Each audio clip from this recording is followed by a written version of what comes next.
Some of you, I recognize some faces in the last couple days, some folks who I met 3 years ago. I appreciate you coming back for a return visit, as it were.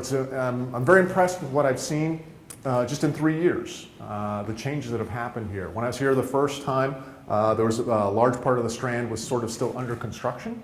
Now, obviously, it's there. It's quite magnificent. You guys should be very proud. And you guys are at the cusp of something very interesting here. This whole conversation about the civic heart. I think it's timely that the City Love guy is here to talk about the civic heart and your city there as well. This is an important opportunity for you guys. In some ways, the Civic Heart Project is a sort of a generational opportunity. I mean, the chance to remake your downtown and to redo, your municipal buildings. That doesn't happen very often. So I think that hopefully you'll do it in a smart way, but hopefully at the end of this you might be saying, how do we do it in a more emotional way as well? Okay? So I want to go ahead and get started with this question. Do you love your city? And of course, people who come out and hear a guy who's written a couple books about loving their cities, chances are, you do love your city, right? Now maybe your sister-in-law brought you here, maybe your dad brought you here as well, but I think overall you do love your city. And you'd like to believe that is a commonly held notion. And I suspect amongst your friends, your family, the people that you hang out with, that probably is true. But the sad truth is that not nearly enough of us actually love our places. So it's on us. Those of us who do love a place, we have to be the emotional standard bearers and carry that message of love out there and help our fellow citizens see and feel the city the way that we do. Because remember, emotions are contagious. You smile, I'll smile. You cry, I'll feel bad. When more people start saying they love Tauranga, other people are going to see it, other people are going to feel it, other people are going to believe it. And maybe you can create a virtuous cycle, which is of course the antidote to the vicious cycle. Where all of a sudden now good things are compounding upon good things. People say, hey, you know what, there's something going on in Tauranga. It's like, yeah, have you been there lately? Yeah, it's pretty cool. And that's what we're hoping to get. Because remember, again, emotions are contagious. You guys are the standard bearers of this. And hopefully you're going to go out and tell people, yeah, I do love this city. So yeah, the sad truth though is that for most citizens, this defines their relationship with their city. The pothole, right? Now none of us like potholes, right? And of course we will complain to council, that's okay, you need to fix these potholes, right? And that's fine. But the thing is we can fix every pothole in the Bay of Plenty. And you, the collective citizens, would yawn, stretch, and say, yeah, thanks. Roads don't suck quite so bad. There is no love for fixing potholes. There is no emotional return on investment for fixing potholes. This is not to say we're going to stop fixing them, but I think we can agree that we should aspire to something more. Now here's the tricky part. As citizens, we know to ask for local government to fix the potholes. It's pretty obvious. There's a hole in the road, my car's going to fall into it, somebody needs to fix this, right? And eventually, the government does get around to fixing it. But we don't necessarily know to ask for other things. Things like beauty and art and great design. That's not in our lexicon. So we as leaders in a community not only have to listen to what our citizens are saying, they're going to ask you to fix the potholes, but we also have to get out in front of this and intuit, what do they actually want? Well, they probably want something more than potholes. And again, once they've had beauty and art and great design, they say, how the heck did I ever live without this? So again, as leaders, listen, but also feel and understand what it is we actually desire from our places. Now, I talk about this pyramid. To be a working city, you have to meet some minimum threshold requirements. To be a working city, you got to be functional, and you got to be safe, okay? And a few years ago, when city budgets everywhere got cut to the bone, there were people who said, you know what, money's tight right now. Let's make it functional, let's make it safe, we paint it battleship gray, we kick it out the door, and that's good enough for right now. No, I don't think so. I don't think even the most fiscally conservative tax hawks amongst us want to live in a really functional, safe, and battleship gray community, okay? So what could we aspire to? What should we aspire to? Well, how about comfort? Why can't the city be comfortable? How about conviviality in the sense that our city actually helps facilitate bringing us together and connecting us with our fellow citizens? Why isn't the city interesting? And maybe even more appropriately, why isn't the city fun? Where's the fun is a perfectly legitimate question that we should be asking a whole heck of a lot more as we think about better city making. Now, I'm sure all of us have been involved in all kinds of projects that have all kinds of requirements and specifications, right? When was the last time you ever saw fun as a stated articulated goal of any of those projects? Probably never, right? Why not? Because when we ask that question, where's the fun, we actually open up the iris and we expand our notions of what the possibilities could actually be. Now think about it. We've all been in some meeting back at the office, back in our volunteer life, one meeting where they're down in the weeds with the team. Those meetings are terrible. They suck. No two ways about it. The next time you find yourself in that meeting, it'd be interesting if you'd raise your hand and say, okay, I see what we're doing here, but I need to ask, where's the fun? Because when you ask that question, you change the dynamic in the room and the way people are thinking about the problem. Someone might actually look up from their phone, and they might look to the horizon, smile a little wistfully, and go, yeah, where is the fun? And in that moment, you've opened up the door to the possibility of something beyond a merely technically sufficient solution. Where's the fun? Again, we tend to think about city building as all this serious stuff. And of course, city making is hard work, it's serious work, but it doesn't always have to be.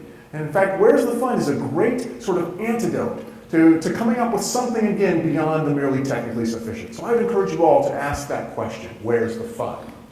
Now, in the books that I've written, in the things that I've studied, in the conversations that I've had with people now all over the world, I ask them all the time to tell me about the things that they love about their places. And over again, I hear from people that they actually tend to be fairly small things, intimate things, personal things. And in my book, I liken them to the idea of a handwritten note that goes with a gift, a love note, if you will.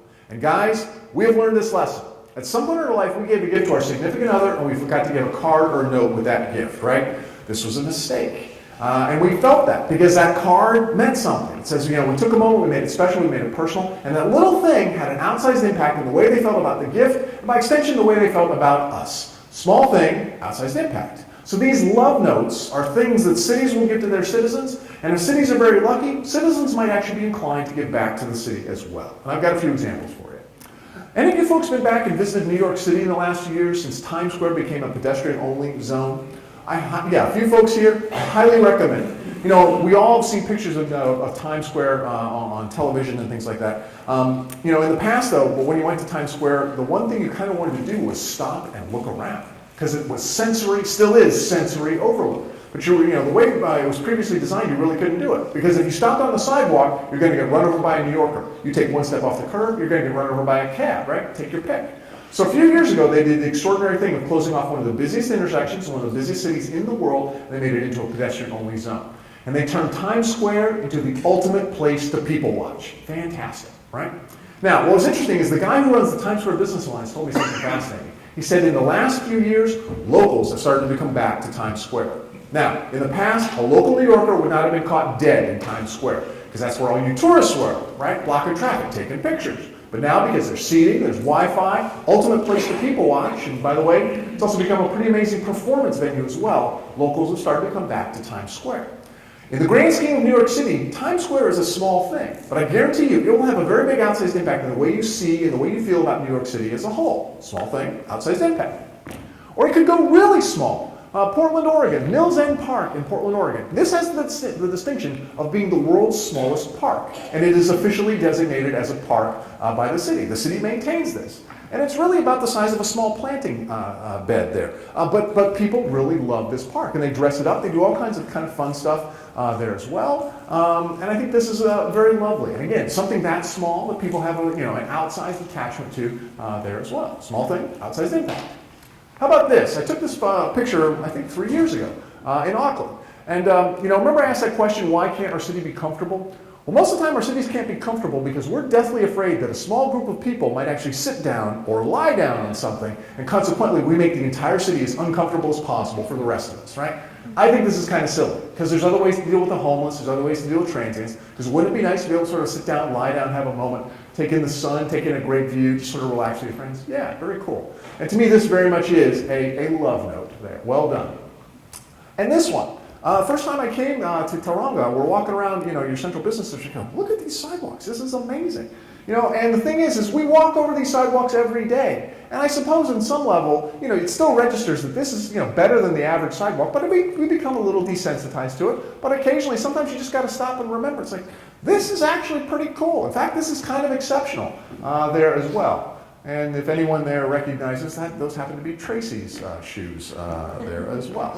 But again, that is the thing, is we do become a little desensitized, even the most magnificent and beautiful aspects of our city. And sometimes it takes an outsider to maybe remind us, like, yeah, we do live in a pretty awesome place there. And some of the things, part of what I think my job is to help people see their own city maybe through a different set of eyes. And it's like, oh, that's pretty cool. So yeah, well done there. Dog parks are love notes, with apologies to those of you who own cats and birds and fish and ferrets. You don't walk your cat. And if you do, people think you're kind of odd, right? No, we walk our dogs. And when we walk our dogs, we're actually out there using green space. Creating a sense of activity, interacting with other people. It's just generally creating a sense of vibrancy. And your dog parks are probably the most social places in the entire city. People will talk to each other at the dog park, right? Now, they may not know your name, but they know your dog's name, right? And eventually they'll get around to learning your name as well. And that's a little bit of social capital that didn't exist before. That's because the dogs have essentially negotiated that encounter, brought us together, and helped us to connect with each other. Very cool. Side benefit. In a time when we still probably can't afford more police and more surveillance equipment in our cities, the dogs and the dog owners provide a sense of safety. And it's not because you have to own an attack dog or anything like that, no. But the fact is that we dog owners are out there all hours of the day and night walking our dogs, creating what Jane Jacobs, the great urbanist, called the eyes of strangers on the street. There's nothing worse than walking down a completely empty street, right? We feel very exposed by that. But hey, if there's a dog and a dog walker out there, it's all good. So maybe there's some neighborhoods here in Tauranga that we'd like to see get better. Maybe it's as simple as a little dog park. Maybe it's even simpler. It's one of those mitts in the stand and a place to throw the poop that basically says dogs are welcome here. It's amazing to me how dogs in cities humanize cities for the better. And this is not technically a dog park, but it is pretty a fantastic love note there as well. Harry Macquarie Park. I didn't know the story, but Tracy took me around, and actually I now have a Harry Macquarie book. I actually have two. I think this is awesome. This is a wonderful example of creativity and just the best kind of public art. Now, public art doesn't necessarily have to be high art. There's museums for stuff like that. There's galleries for things like that. But the best public art is the kind of public art that makes us smile, makes us stop, that lets our kids play there, that we have a photo out there as well. And you can tell this is already a very well-loved dog because look at how shiny his nose is. Brass only gets that way when people actually touch it. So to me, very much a love note. And I'm sure all of you have, probably have some very warm memories of Harry Macquarie there as well. And to see that, I think is just magnificent. Well done, Tauranga. Now, murals. I love a good mural. And my hometown of St. Petersburg, Florida, we've done a fantastic job of becoming a city of murals. This was part of the Shine Arts Festival last fall. And they had muralists from all over the world had actually come in, and we totally did up the city. I mean, there was already a large number of murals, but there was just some fantastic work that had been done there. Nikolai Tesla, I think that's very cool there. And but how about Owen Dippy here? I mean, you guys have this large collection of Owen's work, and this is fantastic. And I know people will say, well, he's a graffiti artist. No, this guy, let's take the qualifier off that. This guy is just an artist. I mean, that is beautiful work. I mean, luminous work there. So, the fact that you guys have, a fairly significant amount of his work on your walls, that is fantastic. Now, I look at that, and I appreciate it. Most of us do. But I don't have any sort of artistic talent when it comes to stuff like that. I can't paint. So I would say there is a bit of emotional distance between me and this painting. It's like, I look at it, I appreciate it, but you know what? I can't paint. And consequently, we have a different relationship with it. So what's kind of interesting is some folks in Ludington, Michigan, which is on the west central coast of Michigan, one of the Midwest states there, on Lake Michigan. This would be about 2 summers ago. There was this very ugly downtown wall. And what they did is they commissioned an artist to come in and do sort of a paint-by-numbers layout on that wall. And then over one particular weekend, they invited the entire community to come down, grab a number, grab a bucket of paint, go paint your number. And they did. And the result was this. Now, again, as art goes, it's not necessarily high art, but it is highly interactive public art. It's the kind of public art that you have a different relationship with. Because you know what? People are going to point to that and says, you know what? I helped paint that. And you feel very differently about something you have had a hand in the making of. So maybe one of the key things we ought to be thinking about here is how do we allow our fellow citizens to roll up their sleeves and get a little dirty? To be part of the solution, to become part of the making. And again, if you've had a part in the making of something, you feel very differently about the outcome. You have a different relationship with it. Again, I love a good mural. And not all of us can paint, right? But some of us can knit. I can't do either. But I do appreciate the fact that our artistic talents can manifest in all kinds of different ways. You guys have heard of yarn bombing, right? And I know there's some exceptional yarn bombing here. I'm looking forward to seeing it. Where is it, Tracy? Thank you. I'm looking forward to seeing that. But I have to say, that so far, this is the best yarn bombing I've ever seen. This is a little town just outside of Seattle, they're northwest of Seattle, called Squim. This is yarn bombing with a face, with arms. It has structure. That's amazing. Or how about this one? This one not only has a face and a hat, it has a lily pad and a duck. And so again, you may not be able to paint, but maybe you can knit. Maybe you can do something else. Just because, we tend to think about creativity manifesting in some sort of standard ways with our cities. But you know what? there's probably some creative talent that you have that if you thought about it, you might be able to do something kind of interesting and fun and positive for your city with that. Well done there. This is an interesting one. Walk Raleigh. In January of 2012, a graduate student by the name of Matt Tomasulo spent a weekend hanging up a bunch of signs in downtown Raleigh, North Carolina. Now, unlike most signs which are typically all about cars and traffic, these were signs that were all about people and walking. And I interviewed Matt for my new book, and I was asking him about this. He said, well, the whole point of this project was to get people to consider the option of walking. Because let's face it, most of us will reflexively get in our car even to go just a few blocks, just out of habit, right? But if you knew it was only an 18-minute walk, 7-minute walk, 10-minute walk, something like that, it's like, hey, yeah, it's a nice day. Yeah, we should get some more exercise. Yeah, my doctor says I should lose some weight. Yeah, let's get out. Let's go for a walk. Cool. And so, again, he's trying to start a conversation in the city, and he did. You know, people were buzzing about this, saying, yeah, we really do have a pretty, walkable downtown. Press coverage around this was universally positive. In fact, it was so good, a couple weeks after the signs went up, a BBC film crew showed up because they heard Americans had discovered walking in cities. Who knew, right? All good. Except about a month after the signs went up, someone at City Council pointed out and says, excuse me, you didn't have permission to put up those signs. Oh, man, seriously? Yeah. And they did. They had to take the signs down. Fortunately, the city manager was a big fan of the signs, and within a matter of days, they were able to bring the signs back under the auspices of a pilot project. But this project really underscores a very fundamental fact, which is this. Sometimes somebody's got to break the rules in order to get us to the place we know we actually want to be. Now, I'm a lawyer by training, but one of the things I remember from law school is there's the letter of the law and there's the spirit of the law. And in between the two, there's this tension. In that tension, the law evolves. Well, of course, in our cities, there's the rules, the code, the regulations, all right? But there's also the goal. And the goal should be a better, more interesting, more lovable city. Well, sometimes our rules and regulations don't allow us to get there, or they don't allow us to get there in the most expeditious way possible. And sometimes you need somebody who's willing to step outside the system to help unjam the system, again, to get us to the place we know we actually want to be. If Matt was in the sign selling business, this would have been received very differently, right? But he's not. He's trying to do something positive for his community, and so consequently, it is received in that spirit. You know who are really good rule breakers and risk takers? Young people and artists, right? Young people will run through that metaphorical wall and leave a person-sized outline as they go through it, and that is a beautiful, beautiful thing. Most of us, we've run through enough walls, we're a little reluctant to do it anymore because we know it hurts. But God bless those young people, they have that energy, that enthusiasm, cool, go. And artists will sometimes take on authority just because they're artists. And that's a wonderful thing as well. So these folks are absolutely playing a role in advancing the conversations in and around our cities. So let's give them the credit. And I say this to a lot of leaders, because I talk to a lot of mayors and council people and folks like that, the official folks. And I say, look, if you can't be that rule breaker and risk taker, and I get that maybe it's not the best thing for the mayor to be seen as the rule breaker and risk taker, because they said, well, if the mayor's breaking that rule, I wonder what other rules the mayor might be breaking. Okay, I get that. But I says, look, if you can't be that rule breaker and risk taker, have the backs of those who do. Because again, when they're doing it like this, they're doing it for the greater good. They're actually doing it for the community. And we should absolutely respect that. And we should actually work with them because they can help advance the conversation in ways that we can't necessarily. And a good example came from Grand Rapids, Michigan. This is the Art Prize competition there. Should have a little sound on that, Mitchell. There we go. Art Prize happens there every fall. And so this artist had approached the Art Prize folks and says, hey, I want to do these Chinese lanterns for Art Prize. And the Art Prize folks says, well, you know that involves fire, right? Go, oh, yeah, don't worry. They showed him the design. It's actually very clever in terms of being very safe. Says, no worry. We're only going to launch 2,000 of them. Oh, well, 2,000, that sounds reasonable. So they went to the city signed off, it's okay, 2,000. They went to the fire marshal says, okay, cool, 2,000. And great. Well, the actual night of the event, the artist showed up and they launched 20,000 of these lanterns, right?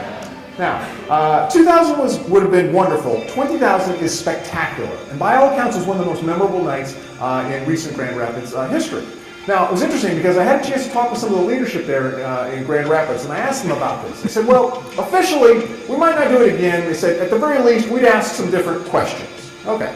But they said privately, they said, we loved it. We thought it was the coolest thing ever. I'm so glad it actually happened, right? So again, 2,000 would have been beautiful, 20,000 is spectacular. And sometimes you got to break the rules in order to get to the place you know you actually want to be. Well done there. The public art that is the photo op, right? Because every place has these types of statues, right? And this one's in Decatur, Georgia. And I actually took this photo last time I was here. Barry.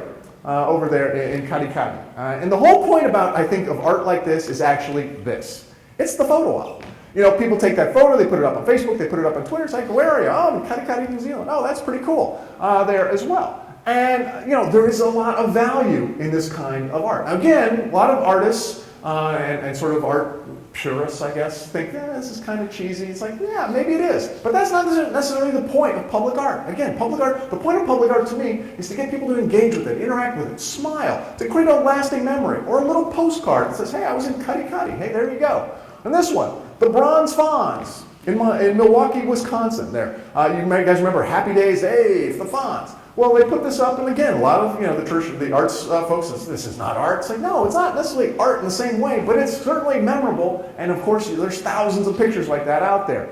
And then this is in Carmel, Indiana.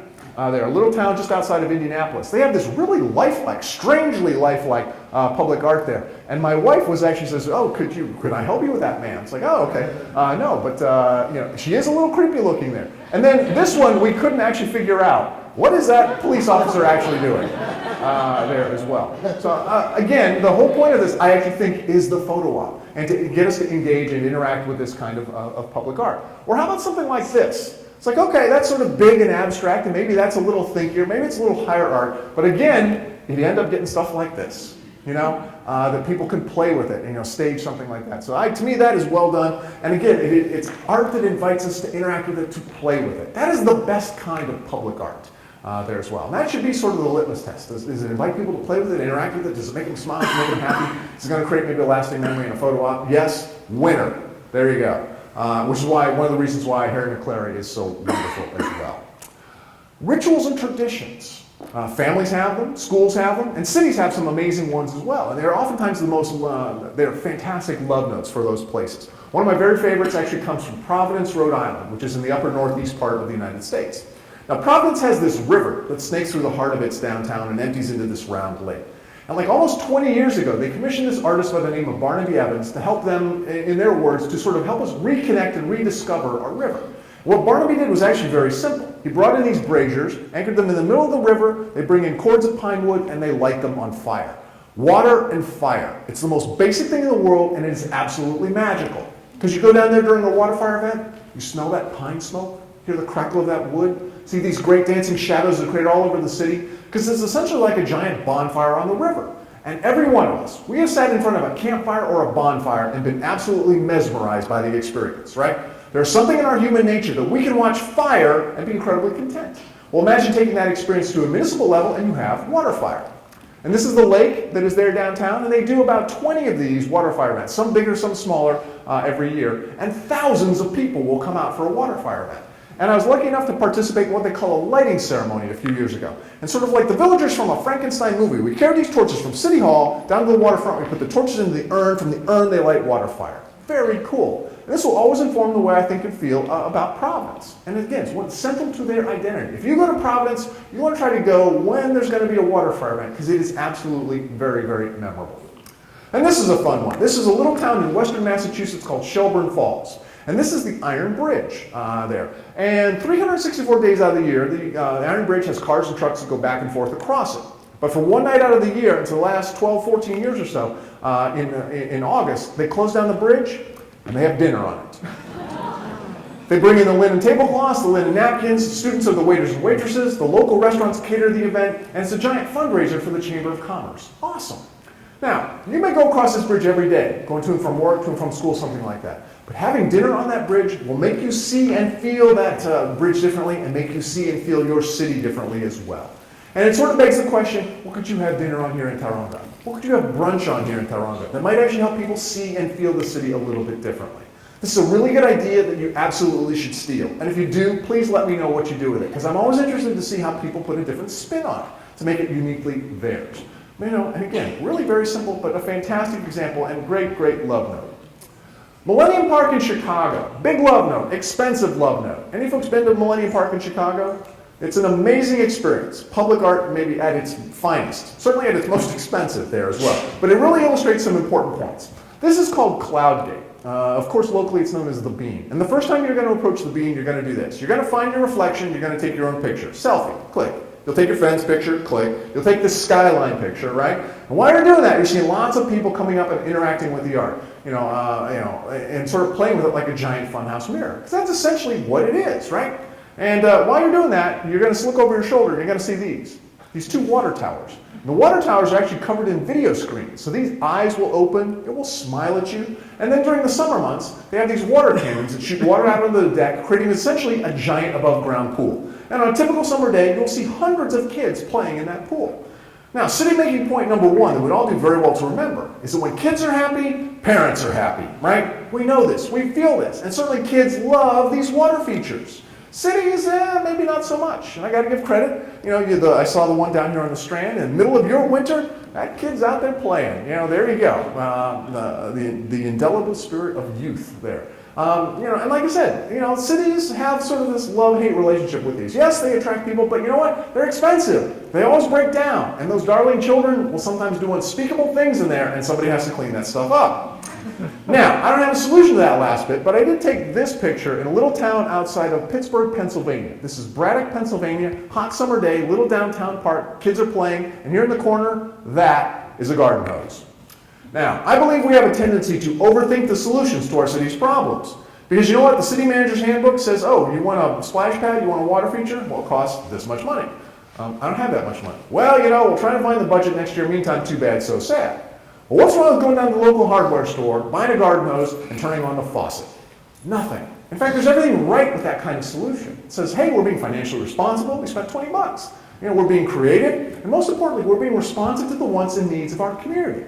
Too often, though, I hear cities almost apologize for their garden hose solutions. Well, we wanted to do this, but, budget was tight, so we had to do that. It's like, no, you should be saying, you know what, we wanted to do this, budget was tight, but we were able to do this. And you should be trumpeting this as a triumph over adversity, which is exactly what it is. Never apologize for your garden hose solutions. They show you at your very best. Again, being creative, financially responsible, and most importantly, responsive to the wants and needs of your community, of your customers, of your neighbors. Yeah, that's pretty cool. So the next time we find ourselves in that situation where we don't have all the budget that we'd like, and let's face it, when do we ever have as much budget as we'd like? Ask ourselves that question. What's our garden hose solution? Again, gets us down the road and allows us to be creative, financially responsible, and responsive to the wants and needs of our community. And I love this community's garden hose solution. New Buffalo, Michigan. Little town on the west coast of Michigan, very far the southwest coast of Michigan there. And Michigan is the west coast of Michigan is well known for its lighthouses. Some beautiful, beautiful lighthouses. This is not one of them, but this is pretty creative. This existed right here. This little part down here was sort of this utility shed that was there on the beach, very functional and whatnot. And a few years ago, the local miniature golf course closed, and some people said, "Hey, could we take that windmill?" And they did. And they took the windmill and they put it up here, and all of a sudden, boom, we have a lighthouse. I think that's pretty creative. So again, it's maybe not the most beautiful lighthouse there on the west coast of Michigan, but I got to give them lots of props. It's probably the least expensive one there, and well done. And again, is it the permanent solution? I don't know. It's been there several years now. But again, I think lots of props for the garden hose solution. That's a good question to keep asking. My wife and I were in Anchorage, Alaska, and this really sort of hit home to us as we were up there. The importance of play. The opportunity just to play. Those unstructured, unplanned moments when we're hanging out there with our friends, our family, those are like the bedrock of our relationships with other people.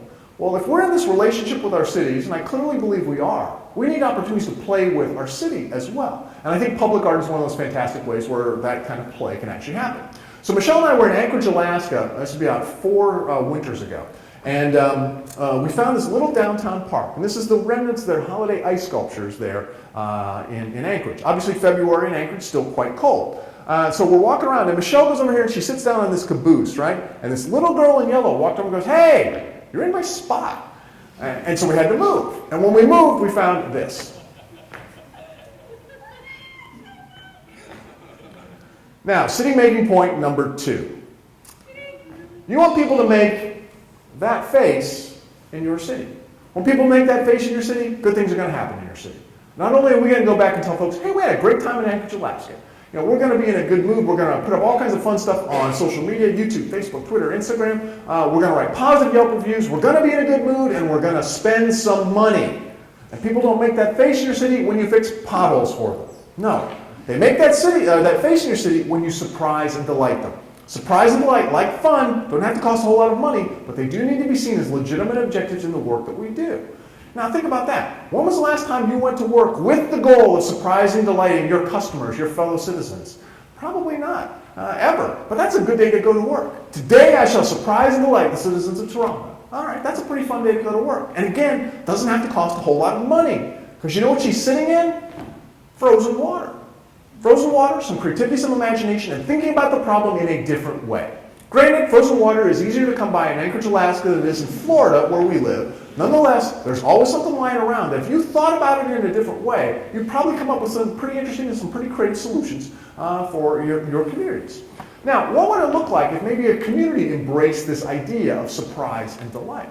Well, it might look something like Greenville, South Carolina.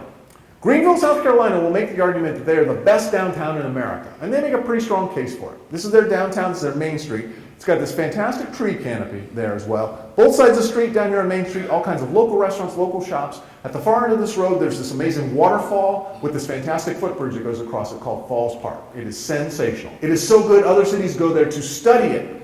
Yet amidst all this incredibly well done big stuff, and by big stuff I usually do mean expensive stuff. The thing that surprised and delighted me, and the story that I tell to folks like you, and my lasting impression, is actually something very, very small. It's actually the mice on Main. These little brass mice. And the story goes about 14 years ago now. A high school student came into the mayor's office with this idea. He says, hey, Mr. Mayor, I want to do this sort of scavenger hunt downtown. I want to put these little brass mice, I want to put them downtown and encourage people to sort of go and explore the city. The mayor said, interesting. How much money do you need? The kid said, like $1,200. And for $1,200, you bet, the mayor said, sold, right? And so they cast these mice, they put them down there on Main Street. There's like a dozen of them. And now you'll see people walking around downtown there with these little maps. They get the maps of the restaurants and shops. It says, okay, come to this particular street corner, turn 45 degrees, and look up. Boom. And you'll hear kids, women, and grown men squealing with delight once they found one of these mice. And after you found one of these mice, you're looking everywhere for these damn things. Like, oh, there's another one. And you find yourself looking at stuff that you probably otherwise wouldn't have even bothered to look at, with this very different sort of set of eyes. Like, oh, looking around. And, these wonderful moments of surprise and delight as you actually find them. Cool. And the mice themselves, they're all very cute. They've all been given names. They've all been given backstories. It's all been collected in this really cool children's book called The Mice on Main. Wow. So again, amidst all this incredibly well done, big, expensive stuff, my lasting impression, and I'm certain I'm not alone in this, is actually something as small as those little mice on Main. Wow, pretty cool. Those little things absolutely do make a big, big difference. I do realize, however, that sometimes we have to go big. This is the Denver Convention Center. This is a piece of public art called I See What You Mean, but of course locally it's known as the Big Blue Bear. Now, the Big Blue Bear has become a very beloved piece of public art. It's about 12, 13 years old now. But that wasn't necessarily always the case. In fact, can you imagine the first time that artist came into council with that idea? Say, I got an idea. I want to do this statue. It's going to be a bear. It's going to be really, really big. And oh, by the way, it's going to be blue. I suppose that conversation goes over the first time council hears that. They say, seriously? Do you know how many potholes we could fix for the cost of that ridiculous bear?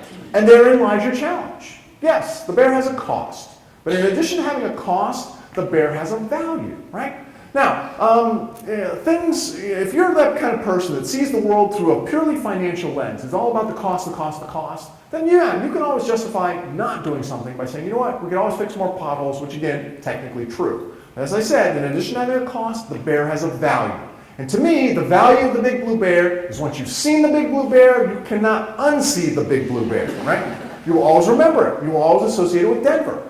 And every one of those people are out there taking photos and put them up there on social media, YouTube, Facebook, Instagram. Every one of those photos is a little postcard, is a little smile, is a little love note from the city of Denver. That has value.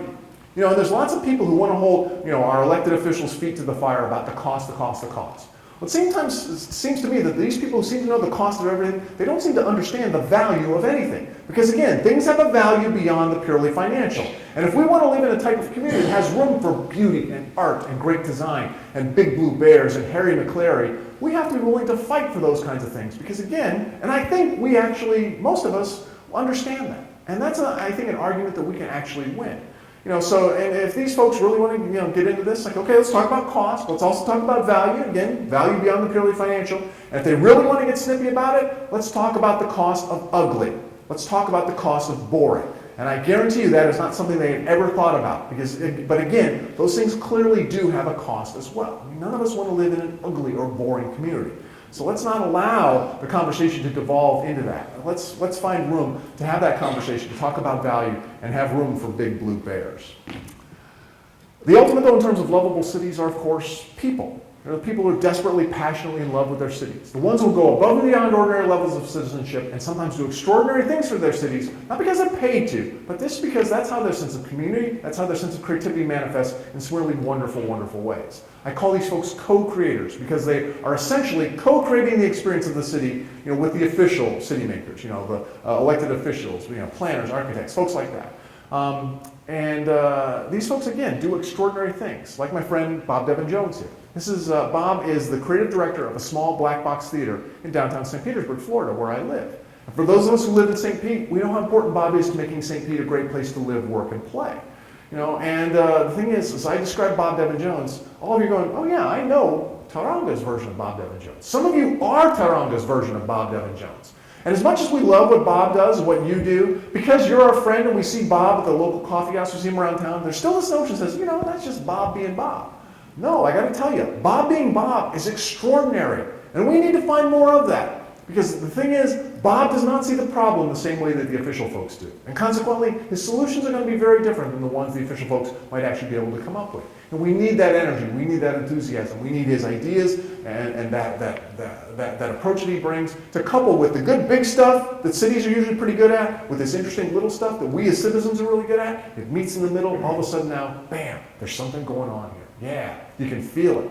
These co-creators matter. Candy Chang from New Orleans. After Hurricane Katrina, she did a number of amazing projects. But I think maybe my favorite is probably the simplest one that she actually did. She made this stencil. It says, "It's good to be here." And she used spray chalk, not spray paint, so it would wash off when it rained. And she started spray chalking that message all over New Orleans. Now think about that message, "It's good to be here," in the context of New Orleans, a city that people thought they had lost. It's like, wow, it is good to be here. And when you start seeing that message over and over and over again, that's pretty powerful. That is incredibly reinforcing. Cities will spend lots of money on internal branding campaigns, self-confidence campaigns, and that's good. That's money well spent. But occasionally you get lucky. Along comes somebody who loves their city in a really simple, creative, but beautiful way. It's something so wonderful you could almost weep. It's good to be here. And what did she spend on this? Maybe $50? A stencil? A can of spray chalk? Like, wow. Most of our organizations can't open up a computer file on a project for $50, let alone actually delivering something. So wouldn't it be great to actually be able to deliver something that cheap and that moving and that kind of important? Yeah, pretty cool. Again, good big, good top-down stuff, interesting bottom-up stuff. Meets in the middle, very cool. This is an interesting one. It's surprising, it's delightful. Let's get some sound on this. It's a little anarchic. It's one of my favorites. Check this out. My name is Pedestrian Church. I make things that make the world a more interesting place. Like a rainwork. Rainworks are pieces of street art that only appear when they're wet, and they're messages or images designed to make people's rainy day associated with rainworks. Just all it needs to be is wet, so it's sort of the ideal Seattle art. So the stuff that makes rainworks is biodegradable, environmentally friendly, and completely non-toxic. The essential ingredient when making rainworks is a super hydrophobic coating. Okay, let's see how it works on the never wetted pants and shirt. So you want me to start on a shirt, all right? That is a chemical that when you put it on a surface will prevent that surface from getting wet. What?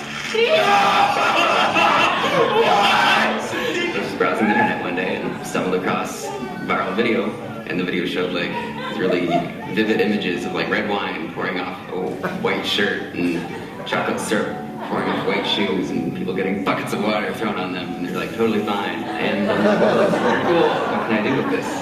It's a spray-on substance, so it made sense. It's like, what if you sprayed it through a stencil? So if you put it on concrete, well, ideally it'd be invisible. Instead of the concrete getting dark, the water will just roll right off it and it'll stay light colored. The contrast can be used to create an image. The very first one I did, it said "Stay dry out there," and had a bunch of raindrops falling in. It was on a bus stop. And now there's about 25 to 30 rainworks out there. There's a lily pad and Pond with frogs hopping between them. In Ballard, there's I Heart Rain in UW. At 4th and Bell, it says, worry is a misuse of the imagination. There's Today's Weather, rain in Fremont. There's Proud to be Rainy in Capitol Hill. There's Hopscotch at the Junction in West Seattle. And we want to make way more. I mean, it's gonna rain no matter what, so why not do something cool with it? Pretty fun. Now, I bet if we went and we talked with the facilities management, the public works folks here in the city, they'd say, oh yeah, super hydrophobic coating, we've known about that for years. But they never thought to do something like that with it. And again, that's because that's not their job. That is our job, to look at this stuff and go, what if you were to try this? How very cool is that? There. And again, pretty good idea, maybe something you guys might even consider stealing, and I hope you do there as well. So these co-creators matter. And sometimes maybe the right co-creator comes along at the right time in the right place, and you could have a game changer for your community. And I wasn't necessarily going to show this. I showed this one the last time, but I was talking with Tracy last time. We were talking about this today, and I thought this may, some of you might have seen this, some of you might not, many of you probably have not. But I think this is kind of an important one because there's some fantastic lessons that were learned from this example that comes from Grand Rapids, Michigan. In January of 2011, Newsweek magazine, which is one of our big national news magazines, published a list that no city in America wanted to be on. It was a list of America's 10 most dying cities. It was based upon population loss between 2000 and 2010, and Grand Rapids ends up on that list. Now, if somebody says something bad about our city, what's our typical response? It's like, well, let's go talk to the marketing folks. Let's get the PR team working, get the word out. We are not a dying city. Well, think back to 2011. Money's awfully tight for most cities, and Grand Rapids didn't have any extra money lying around for new ad campaigns. It's okay, what are we going to do? We're going to live with this moniker of being a dying city? Well, in walks the guy in the green t-shirt there. His name is Rob Bliss. He's 22 years old at the time, and he did social media for one of the local TV stations. So he comes into the powers that be and says, hey, I got an idea. We should do a lip dub. I'm sure somebody said, a lip what? He goes, a lip dub. It's lip syncing to a popular song. We could do the Tauranga lip dub here tonight, right now. We'll put on some music, I'll get up my iPhone, we'll turn on the video, you guys start singing, done, lip dub. Okay, maybe a little boring, maybe a little on the nose, but it'll be a lip dub nonetheless. Rob said, no, let's make it big, we'll make it epic. We'll shoot it downtown, we'll get everybody involved, we'll use YouTube and Facebook and Twitter, it'll go viral, it'll be epic, it'll be great. I suppose that conversation went over the first time council heard that one. Lip what? Using Yoo-hoo, Facebook, Twitter, don't know about that. Viral sounds bad. By the way, son, how old are you? And have you ever done this before? Because let's face it, Rob does not look like your traditional city solutions provider, right? He's not wearing a suit, not wearing a tie. More importantly, he doesn't have a stack of reports that say, hey, if we do this, we have these very predictable outcomes on the other end. No, none of that. He's 22 years old, he's got an idea and an enthusiasm, and he thinks he can pull it off. Now, maybe because they saw something in Rob, maybe because they had to. I suspect there's actually a combination of both. The city said that we would like to move forward. They said, look, we really don't have any money. We can provide some police and fire service and close off some roads for you. And they did help connect him with some private money. And in May of 2011, they shot the Grand Rapids lip dub. And it is this amazing community response being declared a dying city by this outside entity. The whole thing is like 9.5 minutes long, but I've got a little excerpt I'm going to show you. The important thing to remember about this is that it was shot as one continuous videotape. It involves over 5,000 people. It takes place over a 1-mile circuit all throughout downtown Grand Rapids. Check out this community's response to being declared a dying city. Bye, bye, Miss American Pie.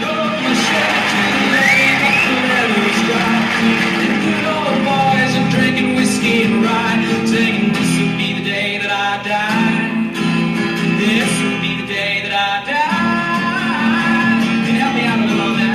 Falling fast, the land it fell on the grass. The players tried for a forward pass with the jester on the sidelines in a cast. Now the halftime air was sweet perfume while the sergeants played a marching tune. The flames climbed high. Remember, everything is cooler with pyro, no matter what the fire marshal says. I saw Satan laughing with delight the day died. They were singing. Now, they said they picked this song because it's about life, death, and renewal. And it's because most people, at least most Americans, know the words to this, right? What's interesting is they did 5 takes of this, and the 5th and final take is the one that they ended up using.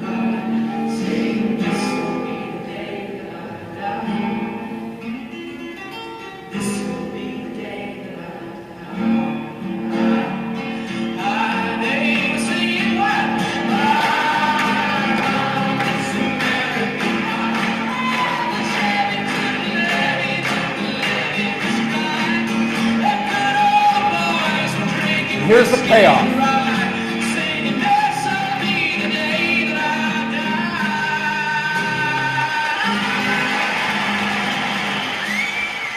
Boom.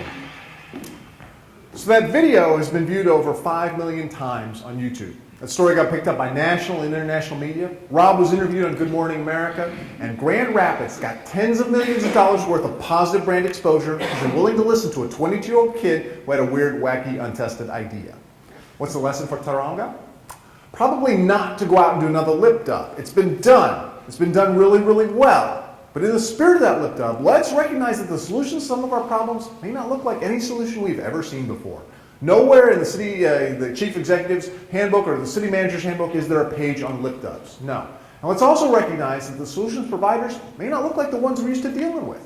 They could be younger, they could be older, they could have an accent, they could have the hats on sideways, the pants down to here, the piercings, the tattoos, and those freaky earlobes go all the way down to here. And we as the adults in the room need to be okay with that. Because it would have been a real shame if the powers that be said to Rob, thanks Mr. Bliss, we'll go talk to our marketing folks, we'll be fine.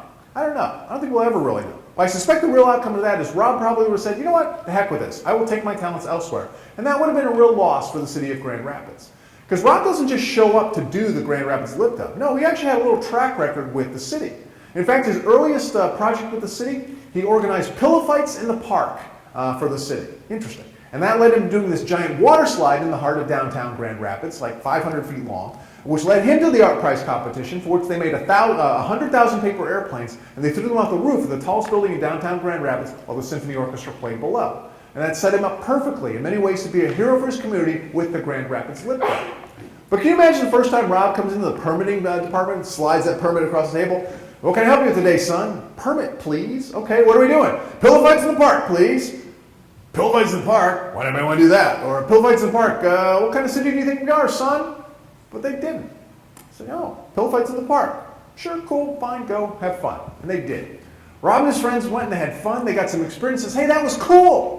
Let's go do something else. And they did. And they iterated. And 2 or 3 iterations down the road, they had a game changer for their community because somebody didn't step on that weird little project early on when they had the opportunity. That notion of citizens like you, wanting to do something positive for their community is a precious, precious thing. And we as leaders in the community, we need to do everything in our power to not squelch that enthusiasm that people have. And most of the time, cities don't squelch it out of any sort of sense of animus, or ill will. But, they're the city. We're the bureaucracy. We're kind of big, we're kind of clumsy, and this stuff that doesn't fit neatly into some bucket that we're used to dealing with, we don't know quite what to do with it. So as cities, let's at least recognize that as a problem. And maybe the next time somebody comes in front of you or in front of, some other organization, when it's you're in some sort of decision-making capacity, you might remember, hey, that guy Peter was talking about this stuff. Maybe this person in front of you doesn't have all the polish, they don't have all the language, all the sophistication, but man, they're excited about something. You go, you know what, let's go talk in my office. I'm not quite sure what you're on about, but you're pretty excited about it. Maybe we can figure out a way to make something like this happen. Because again, it would have been a real shame if the powers that be had allowed Rob to just, to not get the opportunity to do that. So let's recognize that. Let's not be those squelchers that always say no. No is the lazy answer, folks. It's a lot harder to say yes. I totally get that. And we as leaders, we need to have, to give the folks who work for us, down there in the bureaucracy of something, give them the latitude to maybe say yes to something. Have their backs around us. And I'm going to talk a little bit more about this because I got a couple of final thoughts for you guys there as well. But let's recognize that these folks, like Bob Devin Jones, like Candy Chang, like Rob, like many of you, are like the spice in what makes a great dish. You don't have to have a lot of spice to make for a great dish, but you gotta have some, otherwise bland dish. Well, in every community, you also need some spicy people. Otherwise, bland community there as well. So let's recognize, let's cherish, let's value those folks who have some maybe spicy ideas, who want to shake things up a little bit. And recognize that they are actually bringing something to the table. And maybe every crazy idea that we come up with, most of them are never going to see the light of day. But you know what? At least having the conversation about the possibility, about that idea, it gets it out there. It gets other people thinking. Maybe we start building upon that. And what starts out as this really crazy out there idea, by the time it's actually done, it's not so crazy at all. In fact, it's like wildly embraced. This is really cool. So let's not be afraid to voice those kinds of things. And let's try to figure out a way to work together on these types of projects, because we're better when we actually collaborate. When we bring something different to the table there as well. Folks like you, the ones who want to change this community for the better, that's a beautiful thing. And you know what? We don't have to go out and import more cool, creative folks from other cities. We don't have to bring them in from Auckland or Melbourne or San Francisco or any of the other sort of cool cities. The folks who will change Tauranga for the better, the Bay of Plenty for the better, are already here. They just don't know how to get in the game. They don't necessarily think they have the right education, they don't think they have the right resources, and they don't think they have the powers to be permission to be city builders. We need to change that. We need to demystify this notion, because too many people believe city building is all about big, expensive stuff. Well, of course, that is part of the thing. But city building is also small stuff. It's it's a little community garden. It's a dog park. It's a weirdo backyard festival that involves you, me, and our crazy neighbor that we do for no other reason than it amuses us. That is city building, and that has value. There's a role for that in making for better, more interesting, more lovable cities. So I think, I hope I've got you guys thinking about some stuff. I actually have a few specific thoughts for Tauranga. Would you allow sort of an outsider, call me a critical friend of cities, to maybe share some observations? Maybe this works for you guys. I hope it does. Some thoughts for you guys. Masonic Park. Interesting. I understand they occasionally do some films in there, like during the summer. I think that's good. That's a start. But an example that when I saw this reminded me of something that I'd seen before. This is actually the Lawn on D in Boston, Massachusetts. Now, in 2014, there was this 3-acre lot next to the convention center there in downtown Boston. And they were trying to figure out how to activate this space. And the idea that they actually came up with, for lack of a better definition, they decided to create an adult playground there as well. So they brought in the comfy Adirondack chairs. They brought in swings. And the type of swings that weren't just for kids, the type of swings that we as adults could actually get in. Because why should kids have all the fun, right? They're pretty cool. And then they programmed the heck out of this space. So now there's wine tastings, there's beer gardens, there's music, there's games, people playing a game called Cornhole, which is like tossing these bean bags. There's giant Jenga, Jenga, the game, the puzzle game, people pull stuff out and it falls over. Well, Jenga, on the tabletop is interesting. Jenga, when the tower is this tall, is a spectator sport. Because you're watching that thing, you're even from a distance, that thing's gonna fall, that thing's gonna fall. So they've created this amazing sort of interactive space, a playground. Now, don't you think that if you decide, how could we create an adult playground there in Masonic Park? I think that'd be a pretty awesome goal. I mean, I like the idea of movies. I think we can do movies as well. But if we said, playground for adults. Because right across the street there in the Strand, there's playground for the kids. And by the way, there's alcohol right next to this there as well. That's, in no small part, that's not a bad idea. All right, so that was one thing. I think you could do something really interesting with that. Another thing was Wharf Street, right? You so want to close this street. It's just do it, okay? It's it's narrowed down to this, and it's we're trying to do this. I get that people are a little nervous about this, and maybe what the solution on something like this is, how about you try this? Let's just close it for the summer, okay? I mean, that's when people are down there. Let's close it for the summer. We don't even have to do anything major. We'll bring in some flower boxes. We'll paint some different directionals there, which is, by the way, when they redid Times Square, that's how they did it in the first place. They did it really simply because they weren't sure that it was going to be a permanent change. So they brought in flower boxes, they painted some different stuff on the roads, boom, and they turned it into this great pedestrian space. I think it kind of wants to be closed. It really does want to be sort of a pedestrian-only zone and really sort of commit to that. And again, try it just for a summer. Temporary. That's a great way to sort of try something on for size. I think that would be something kind of cool there.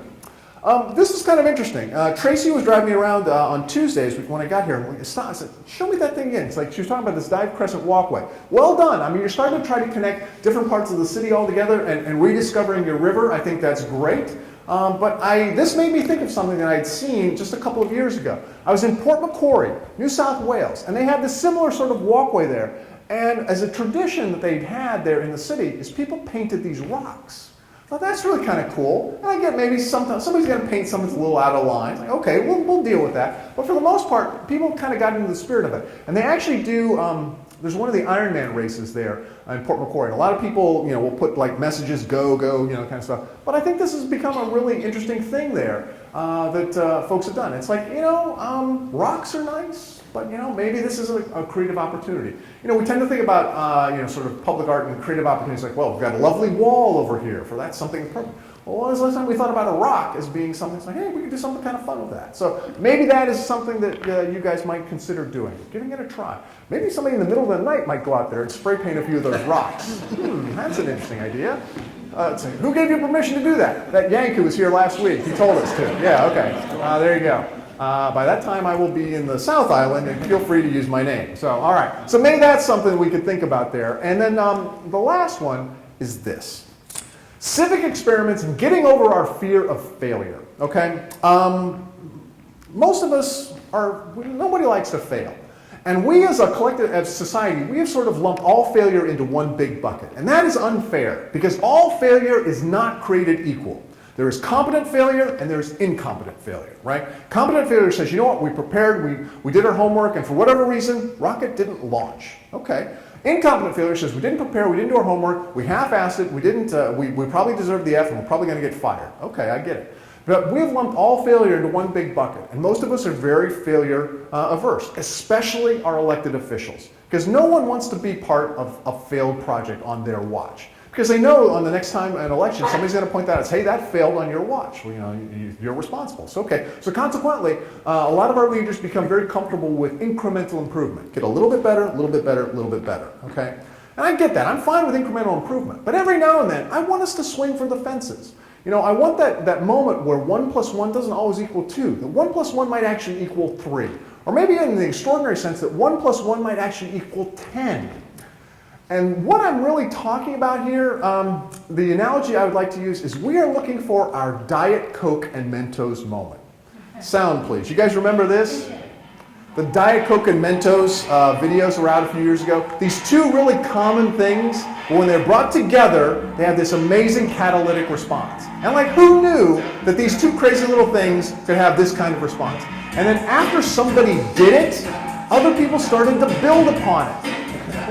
And you saw these amazing videos out there where people were trying to outdo, outcreate, sometimes outstupid each other by doing really dangerous things with this. Like, okay, I get that. But the thing is like, the first time somebody tried this and they dropped a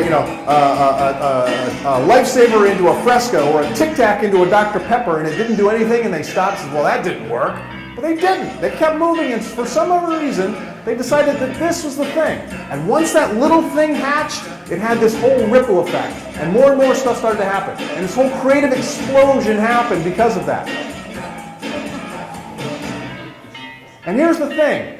You will never have your Diet Coke and Mentos moment if you are afraid to fail.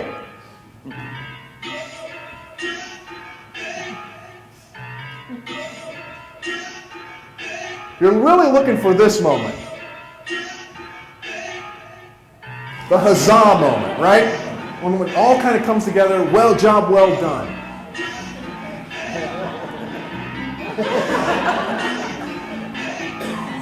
But again, this small thing that somebody did, and then again, it like mushroomed. And that's the beauty of these little love notes, these small things, these little civic experiments. You don't know where they're actually going to go. And that's kind of part of the beauty of it. If we knew exactly the outcome, which again, and I get why our elected officials, they want to know the outcome before something ever starts, because they're trying to play it safe. And again, because they don't want to be associated with failure. But we as creative people and as business people, just as citizens, we need to be okay with a little bit of civic experimentation. And maybe make it okay for our leaders to have to experiment there as well. You know who's really good at failure? The business community. Talk to some of your most successful business people here in town. Ask them, says, oh yeah, I did this and it failed, I did this, it failed, I did this, it failed, and I went broke, then I did this, and now I'm a big success. What they have done is they've built on a legacy of competent failures. They iterated, they learned, they got better, and eventually, success. And too often, again, our cities, we don't want to risk anything. We don't want to make any sort of mistake. And by doing that, we are at best getting incrementally better. We need to make it okay for us and for our leaders to occasionally swing for the fences, have their backs. Says, you know what? Okay, that didn't quite work out. Why'd you do it? Well, we did it because of this. Okay, I buy that. We'll get it next time. Yeah. You know, lots of people want government to be run like business, right? You hear that a lot in the States. I'm sure you guys hear that here as well. You know, if they're talking about having government run a little bit more like business in the sense of being risk tolerant and swinging for the fences and building on competent failure, yeah, I'm all for that as well.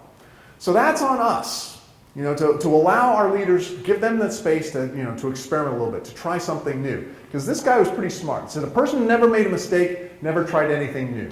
Well, let's not be the kind of community that's so afraid of making a mistake that we never try anything new. You know, I don't think that's a recipe for success. At best, that's a recipe for middling results. A little bit better, a little bit better. Every now and then, we got to swing for the fences, right? So the last thing I want to show you is I started with potholes. I want to end with potholes. So here we go.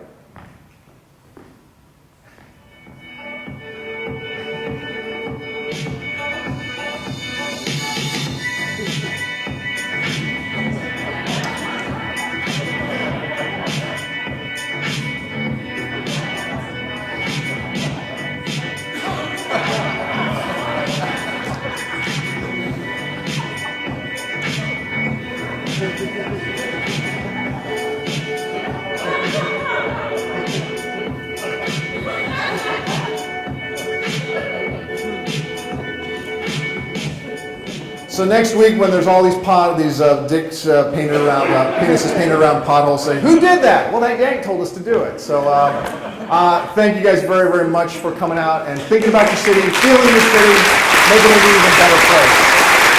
Thank you very much. Taylor Brothers Transport is celebrating 50 years of service in our community.